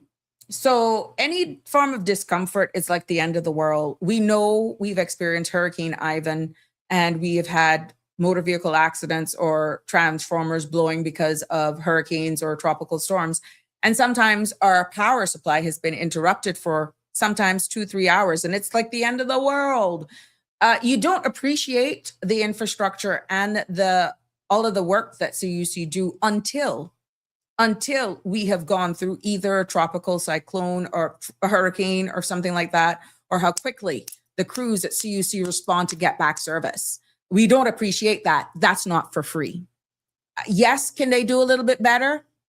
Of course. Everyone will argue that, but when they're justify it, that they're importing all of these fossil fuels, and they don't control the price of crude, diesel, which their facilities run off, And, it's hard for them to say that, oh, we're going to keep it locked at this. So yeah, this is an unsolicited commentary, just trying to address your concerns. And it has not been, and I'm not speaking on behalf or for CUC by any means. It's just plain old good common sense. Okay. If you ran a business and you have an idea what it's like, I'm quite sure it would be the same response, just maybe a little bit more stats that CUC would provide. But bottom line, in layman's terms, it's exactly what I'm saying. So we got to give thanks. Whether or not they could do more, of course, people would say that. Of course, who wouldn't want to see it? But we all have to do our part as well to try and lessen our demand or consumption as we weather through these months. The chokehold, geez, this app running. Yeah. No, it not only you, Aliano. Everybody goes through that. And the sad thing is you see the foolishness after you hit send. Sometimes I feel like I can't read. So don't beat yourself up, my love. What we have to look at is, as we've gone through the losers, we're seeing where the losers are just global stability. We all lose because the entire world is impacted mentally. We see where the markets are going crazy because we are shrouded in unpredictability. And in addition to that, unpredictable decisions made by some of our leaders is also another stress. So, yeah, it is real what's before us. So let's put it into perspective just a little bit so that we can keep following. And thank you for all of your comments and that you're making here. But I know some of you are probably processing how it will hit you individually, collectively in your businesses. You're probably trying to say, well, does it even make sense for me to start my business now? It all depends. Don't let what's happening around you kill your dreams. Sometimes you may have to scale back. If you're already in a business and you're planning on expanding, you may want to reevaluate the situation for a little bit, maybe a slight pause. Or if you're filling a niche, a gap that has no one offering that service, and you know that there's a demand, maybe you can look at it a different way. But my idea is to make sure you do your research right now and try to hold on as much as you can. Cut back, adjust your sales accordingly, but also be very, very vigilant with what's happening around the world because we are not isolated. And it is for that reason that I have to give real world examples of what could become a reality here. Because if oil spikes, we're already seeing the prices in our grocery stores. I was in an office supply store today. And yeah, I had to say, suck it up, buttercup. This is the impacts of what's happening around the world. And because they're importing their stuff. People are not giving quotes for certain things now that last 30 days anymore. So if a man is saying, I'm quoting you, let's say $1,000 for this piece of equipment or this piece of furniture, you better lock it in then, because there's a great chance by the time you come back, it's going to be increased. Yeah. People are not giving long-term quotes anymore. So the trades have already been impacted by it. Everything from a needle is impacted by this. But let me make it real. Going back to oil. If oil spikes, a grocery store, as we're seeing in Cayman, pays more for shipping. That cost, my friends, goes straight to mine and your bill. If airlines pay more for fuel, your ticket prices will go up. If construction materials cost more, your rent goes up. If your business pays more for electricity or transport, guess what? Remember the other day, the headlines? That those people, even though they didn't get permission from the Tax and Transport Board, They were raising, hey, we're seeing it at the pumps. $6 and almost $7 for diesel. Today I was past one Esso station. Yeah, I called it out. $6.84 for premium. $6.30 something cents for 5,000. Yeah, regular. And diesel now is almost $7. Mm-hmm. Ask me what that was even 3-4 months ago. I couldn't tell you, but now I'm paying attention. Yes. What I'm saying, my friends, is that oil touches everything. And you said, what if? There were a lot of what ifs coming here in your comments today, interestingly enough. What if more countries then leave OPEC? Yeah. Then, you know what happened? OPEC is a great chance they will collapse. And then you may ask, well, what if oil prices crash? Good for consumers, bad for oil producing countries. Yeah. And then what if oil spikes? Inflation rises everywhere. Another what if that came up. What if the UAE becomes a price setter? Mm-hmm. Then there's a possibility the balance of power shifts to Saudi Arabia and Abu Dhabi. That is a reality. That could become a reality in the grander scheme of this specific topic. Let me declare. Harry says the Cayman Islands has become the Cayman Islands has become too developed for the region. I am joking, but in some ways it's true how much better the quality of life is compared to the wider region. Harry, let me tell you something. We got one of the highest standards of living in the world. In the world, but it's not free. We're not even going region, Harry. In the world. You're in the great United Kingdom and we live in better than you all. Yeah, but it is not cheap. It comes with a price. But let me be real. Not all of us are living a bed of roses either, so don't get that mistaken. We got some serious people that are hurting here. We got a lot of our people that are also hurting in silence. And a lot of it is by design because of the sheer nature of our size. But yes, Harry, I cannot disagree with you there. But a lot of it is by design for certain people. And we got a lot of our people that are hurting. And unfortunate, it could get a lot worse before it gets better. And like every country, you will have those who have less. It is that no secret. But a lot of the blockades that are happening across small island development states, Cayman is not immune to that. A lot of it is by design as well. Bureaucracy, red tape, politics, bad mind. That's a fact. That is a fact.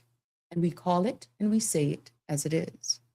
Aliano said, I saw some islands are using sargassum as seaweed as a fuel source. Yeah, there's been a number of countries that are trying to repurpose sargassum and to use it, wash it. I see, I stand to be corrected. I think over in the sister islands, Cayman Brac, they were using it to actually fill inland. Like they have it there, they pile it up, hoping for rains and that sort of stuff so it can drain. It's stinky though, oh God. And then they use it. Some people say it can be used as a fertilizer, but it has to be properly washed. But it can also be used to fill in your land. Mm-hmm. Yep. And there are so much other uses for it, Aliano. Harry says, when it has become a problem, whenever those European or American standards are not met, yeah, when it has become a problem. Mm-hmm. And I think one of the biggest problems is most of the public think of it like this. I have had this my entire life. Why do you have to change it now? Because they don't think about the why. Yes, it's true. Some of us can't see beyond the tip of our own noses. And this is why we lack foresight. We lack in many, and this is some of the comments that I'm hearing as well, Harry, from a lot of our people saying, where's the visionaries? We no longer have visionaries. We only see selfishness. We only see greed. We only see my friend, my family, my persons who is in business with me. We don't look at the wider scene. It's become more self-serving, more selfish than the wider, as you've alluded to. Yes. Andrew says, what are our alternatives? Solar, electric, cars, windmills. Other countries have adopted to solar. Yes, these are, I'm quite sure, other suggestions. But again, everything now has to go through legislation, making sure it's done safely. Then you have to have the policies and the laws and the governance body, which is why OFREG now is going to be charged with possibly even granting, we saw where it's in the public's domain, of trade and business license for those who are operating gas stations, that sort of stuff, because they have all of the experts under OFREG. And the justification for is that trade and businesses were being granted by a trade and licensing board, and they didn't have the expertise normally represented on those boards. So they're saying now they're going to try to do it one-stop shop where certain industries that deals with certain things now that would fall under the umbrella of OFREG now, that the licenses now go through that. Again, that's still developing. Legislation needs to be changed and all that good stuff. So we'll keep you abreast of all of those things as well. Dane says, oil will always be in demand as long as there is buyers, just a matter of price. Correct. And some countries are going to always be dependent on it. And that's what's sad, because we're all living on God's green earth. And we're seeing where others are just struggling by design, by greed, by poor governance, by political or civil unrest. And then it kind of makes you wonder, why can't we just all live pretty much on this and share or commodities or trades? But then there's always the power hungry, the struggle, wanting to be those dominant leaders. So where does the future and what does it look like? What we see for sure, this is a definite, that the world is definitely changing. There is no questions about that. We're seeing electric cars are rising. They're not going to be perfect. You're seeing where these lithium batteries are just blowing up. You're seeing where even scooters and motorized wheelchairs are catching fire now in people's houses. How we even travel with these batteries and all that sort of stuff on our flights. They can't be in the overhead bin and all that sort of stuff. They can't be plugged in. All of that is changing. But as we modernize and embrace other forms, right? They're going to have to perfect some of these things that is now causing a lot of deaths, and in many cases, fires as well. Even our own firefighters here right now, when they respond to, let's say, a motor vehicle, they have to determine whether or not that's been involved in a motor vehicle accident, whether or not it's an electric car or not. It will amaze you the amount of charge that is in that electric car.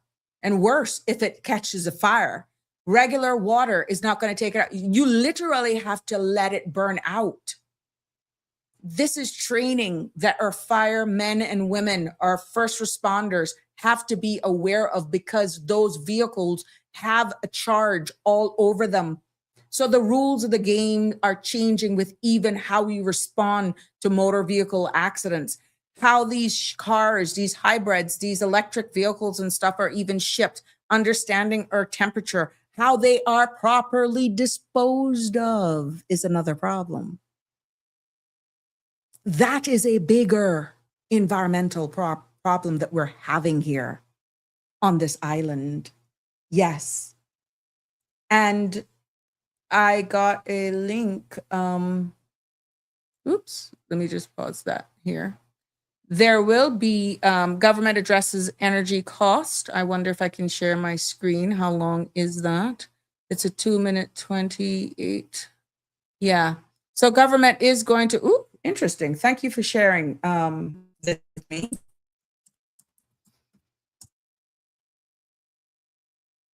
So yeah, but we see where the world is changing. We are seeing it. And we're seeing the demand, these electric cars and all of that stuff. Solar and wind is growing, maybe not here. We see it in a lot of our Caribbean brothers and sisters island, other small island development states. And you kind of wonder, well, how in the name of Jesus this island can get this so quickly and that so quickly? And when you go and you look at their transportation system sometimes, when you go and look at their electric vehicles that they have, on the surface, we're talking about, not the deep dive, the dynamics are different from one small island development state to the next, right? We see where hydrogen is definitely coming, not here, in general. Yes, in general. Countries are preparing for a future where oil is not king. And guess what? UAE knows this. And that, my friends, yes, that, my friends, is why they're possibly moving now. So it all makes sense at the end of the day. Yeah. No problem. Thank you. Yes, I'm just getting a message here and an incoming call. Good evening, call live on Sabrina Speaks. What's on your mind?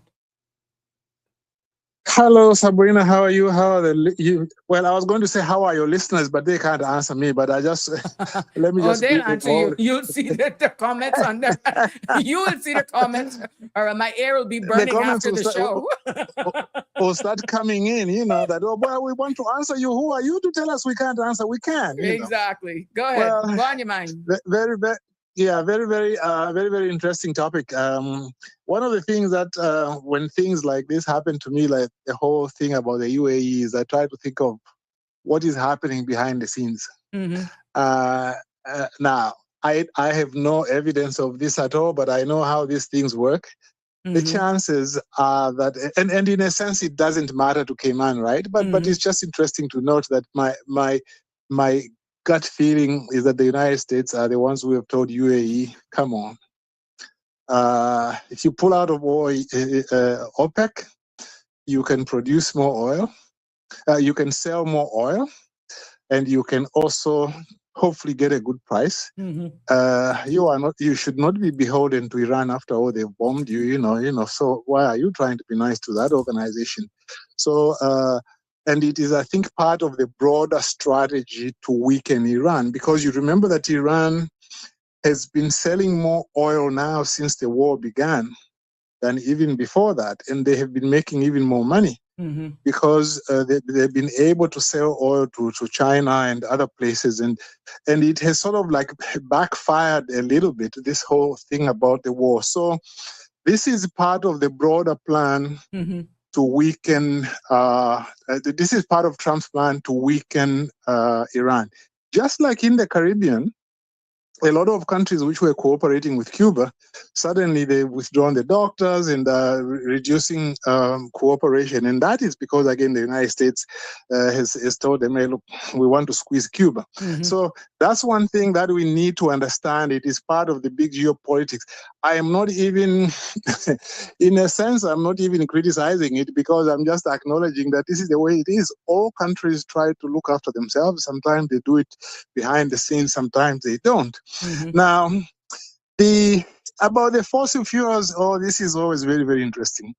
You know, I always speak to people sometimes, different views. Some people say, Mr. Balika, sorry, I'm going to, we got 4 to 5 minutes. You heard me, 4 to 5 minutes. We got 15 minutes. And I have just been shared some very important information that I feel it is valid that I share with the public, because I am proud to announce here today that government announces 3-phase plan to lower energy costs and support families. So you have 2 choices. I'm going to read it as is, because it just came into me. You can stay on, and then let's see where you are. It's your choice, okay? Yeah, sure. Breaking here, I want to just do a summary for you, okay, on this platform. The NCF government has unveiled a 3-phase plan to tackle soaring energy costs this summer and reduce Cayman's long-term dependency on fossil fuels. The program responds to global instability, especially conflict in the Middle East, which has pushed fuel prices sharply higher. Without intervention, residential electricity fuel charges were projected to jump from CI 0.14 kilowatts to as high as 0.24. I'm going to have to lower you one little bit here. Hold on, because there's some background noise. Okay, I'll pull you up in a minute. Okay. As a 0.24 kilowatt this July, more than 70% increase during what forecasters warn may be one of the hottest summers on record. Now, phase 1, immediate relief. That is between June to September of this year, 2026. Government will spend an estimated CI 9 million on short-term support.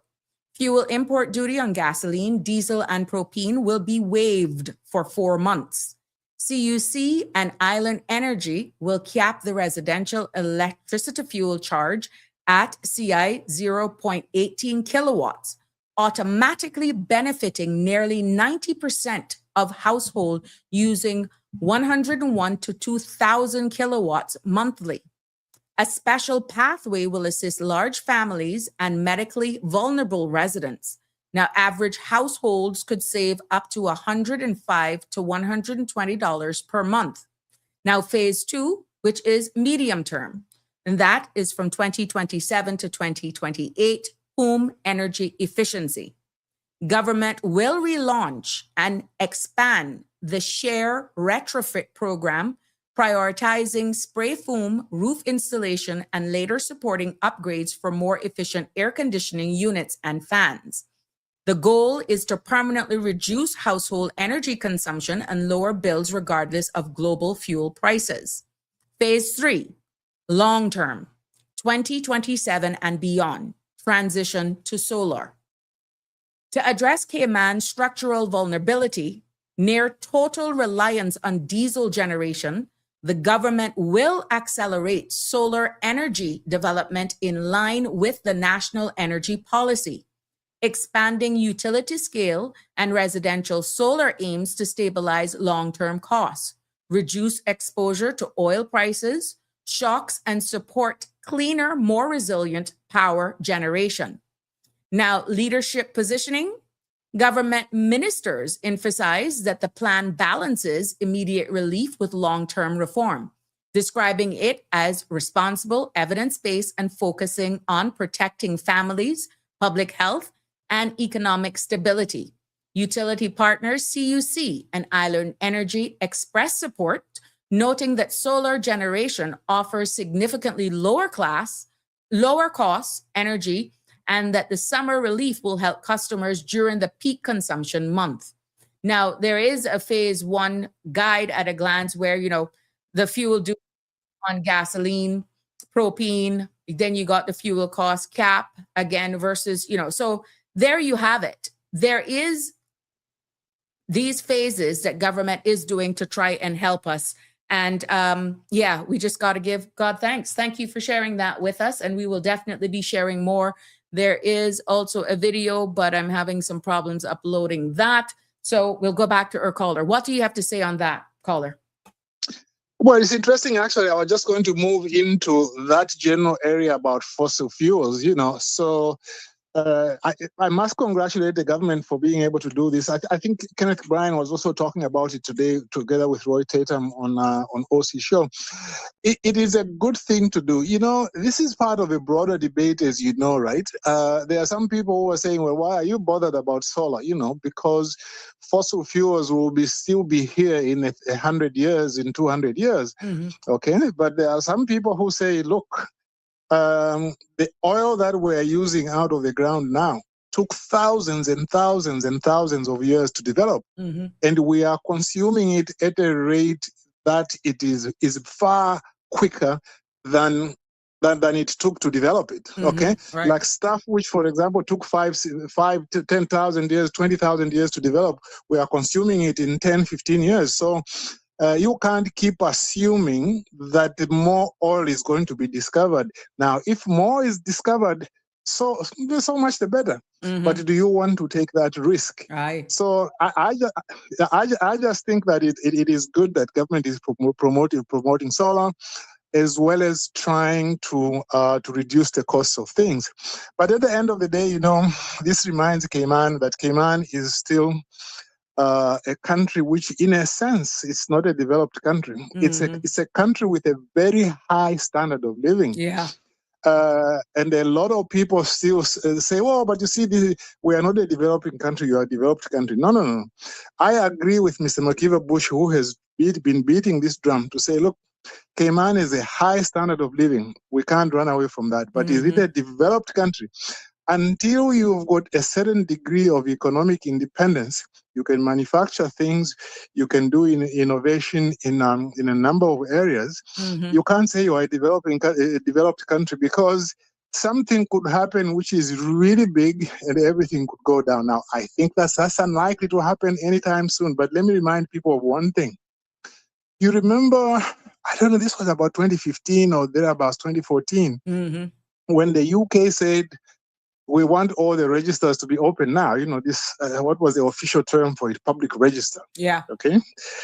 And there was a panic. I remember the radio talk show saying, "Oh, what is going to happen now? Our financial services industry is going to go down." And that was very appropriate as a fear. But it is very important to remember that at that time, they exempted the crown dependencies, the ones near the UK, Jersey and those. They exempted them from that, but they said they wanted to apply it to the Cayman Islands. Do you see? Right. And I thought that I should mention this because there was somebody sending a message to say, "Well, but you know, if anything went wrong, the UK would come in to help us." Now, that's only true to a certain extent, because it's only true to a certain extent because they've already shown us that they are ready to help the crown dependencies or exempt them from certain measures which are capable of damaging the economy in the Cayman Islands. But at the end of the day, I mean, look, if it was a bigger country, Cayman, I would have said, you know, concentrate on diversifying the economy. But even if I were to say that, you got me through that it's very because at the end of the day, what are the options really for Cayman? You think that even if agriculture was to develop to a very high rate, you think that would replace the financial services? It can't be.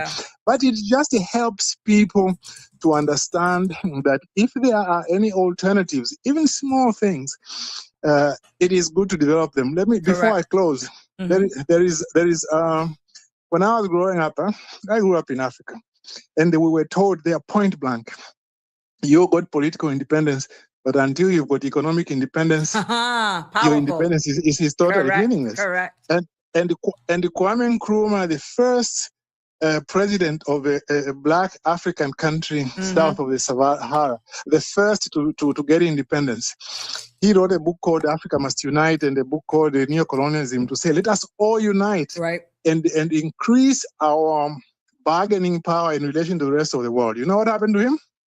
He was overthrown within a few months. Oh, crap.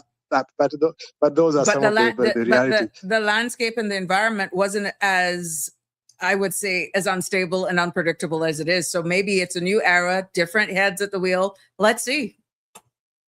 Because Africa is uniting right now from what I'm seeing. And just looking at some stuff from that side. I think, yeah. And I think you've touched a little bit on that because whereas with all this thing that Trump is doing and really antagonizing even friends, as a result, the people have seen something, a silver lining in this. They are saying, there are other opportunities. We're seeing other opportunities. And we are going to see what's going to happen. But anyway, I just thought let me chime in on this heavy topic. Appreciate it, sir. Thank you very much. Have a good evening. Take care. Yes. Bye-bye. Bye-bye. There is a, let me see if I can share my screen here with you guys. Hey, Live Happy, how you doing? Let me see if I can do a share screen here because there's a video. God be with me now. Here we go. We could try this. We could try this today. Let's go. Share it. Let's play.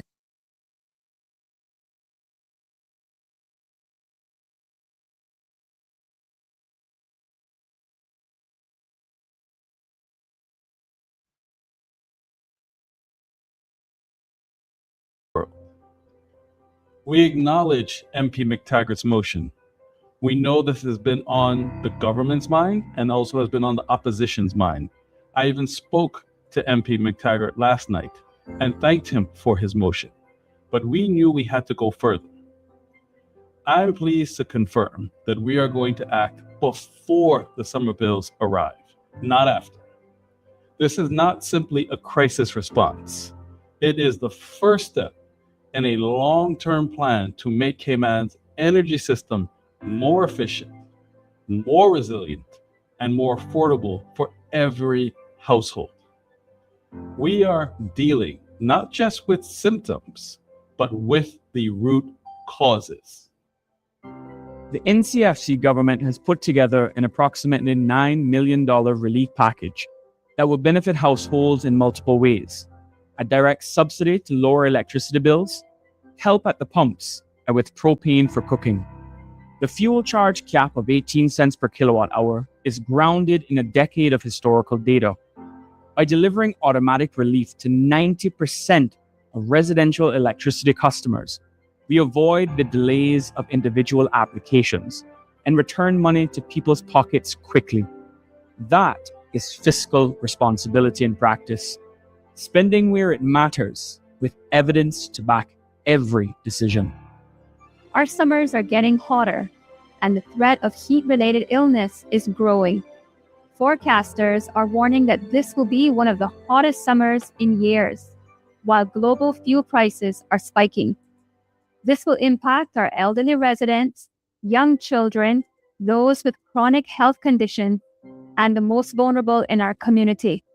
This program helps families keep their homes cool without being forced to make difficult choices.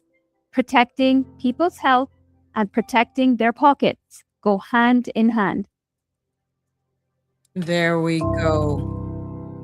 Hey. Oops. Oh, God. There we go. What a mess I'm in here now. There we go. We got to shut it up now. We got to shut it up. Hope I stopped my sharing. Let me bring myself. Ooh. There we go. I hope I'm not hearing anything in the background. There we go. I shared my screen. I did it. Thank you all. Now, let me tell you something. Let's give our government a round of applause here. I'm sorry. We got to do it. And as we do it here on the CMR platform, you asked, they've delivered, they have answered. And yes, this will be in circulation. This is breaking. It's just made the news waves.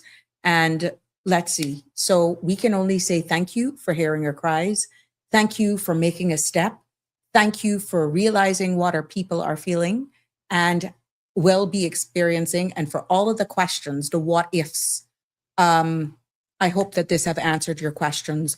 And so fitting this evening, giving the topic at hand. And I'm hoping that it all made sense. But here we are. We're not asleep at the wheels. They are seeing it. They are seeing it. They are seeing it. They're hearing you, and they're making the step. Again, these are some of the vulnerabilities of us being a small island development state. And even though we're not an independent jurisdiction, you cannot say right now that that it is not being, you're not being listened to. I must say though, unanimously and even agitated forcefully by the opposition, they came out with smoking guns. We have to thank every elected member.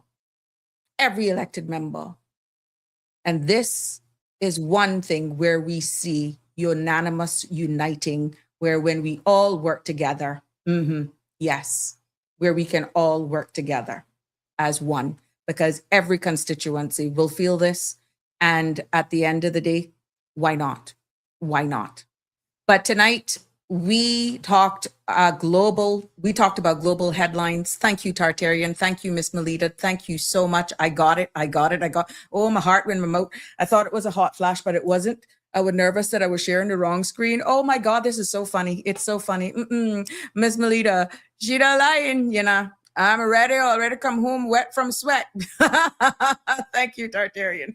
But yeah, as I get comfortable in this space and things come in real time, I do my best to bring it here. But I'm so glad I did that in real time and that you guys were seeing it. Thank you for your support. Honestly, I'm really happy that that worked out well so that we could bring this home to you, because that's what Sabrina Speaks is really all about. This platform is really about exactly how it's all tying in, understanding the world so we can navigate it with confidence. You're seeing when our leaders are listening, whether it was agitated by the opposition, that's what they're there for. But at the end of the day, everyone is there elected to represent the whole, the people. And what we're seeing from the global context of things is that the UAE's leaving OPEC is more than political move. It's a sign that the world is shifting, energy is shifting, alliances are shifting, and the global economy is entering a new chapter. And whether you're a business owner or a parent or a young person just trying to make it, or someone just trying to understand why life feels so expensive right now, these global decisions shapes our reality. So I encourage you to stay informed. Do not put your head in the sand. Do not make politics overshadow the realities of what's happening, our vulnerabilities. Do not make foolishness, ego overshadow exactly that we're all living in this space together.